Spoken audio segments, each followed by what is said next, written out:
नमस्कार मंडळी, कशा आहात सगळेजण? तर आज आहे चार्वीचा वाढदिवस आणि चार्वीच्या वाढदिवसाला तिला सरप्राईज द्यायचं म्हणून ती उठायच्या आधीच आम्ही तिच्यासाठी भरपूर अशी फुगे फुगवून ठेवले होते. कारण तिला फुगे प्रचंड आवडतात आणि एवढे सगळे फुगे एकत्र बघून ती किती खुश झाली तिच्या चेहऱ्यावरती तुम्हाला दिसतच असेल. त्यानंतर आम्ही सगळे फ्रेश झालो, छान ब्रेकफास्ट केला आणि सगळेजण रेडी होऊन चार्वीच्या दिवसाची छान अशी सुरुवात करावी म्हणून तिला स्वामींच्या मंदिरात दर्शनासाठी घेऊन गेलो होतो. तिकडे चार्वीसाठी दीर्घायुष्याची प्रार्थना केली आणि स्वामींच्या चेहऱ्याकडे बघून किती प्रसन्न वाटतं हे तुम्हाला वेगळं सांगायची गरज नाही आहे. त्यानंतर घरी आलो, घरी येऊन थोडासा आराम केला आणि मग आम्ही दोघं नवरा बायको मिळून आजच्या संध्याकाळच्या स्वयंपाकासाठी लागलो. कारण आजच्या संध्याकाळचा जो काही स्वयंपाक होता तो आम्ही दोघं मिळूनच करणार होतो, कारण शेवटी आमच्या लाडक्या लेकीचा वाढदिवस होता.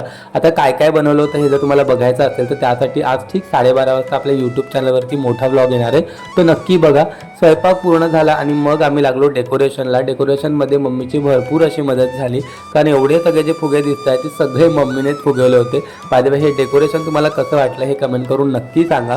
आणि आता परत एकदा रेडी होऊन आम्ही निघालो एका मोठ्या सरप्राईजसाठी. आता ते सरप्राईज काय आहे ते उद्या सांगतो. चला आता भेटूया उद्या. Bye bye.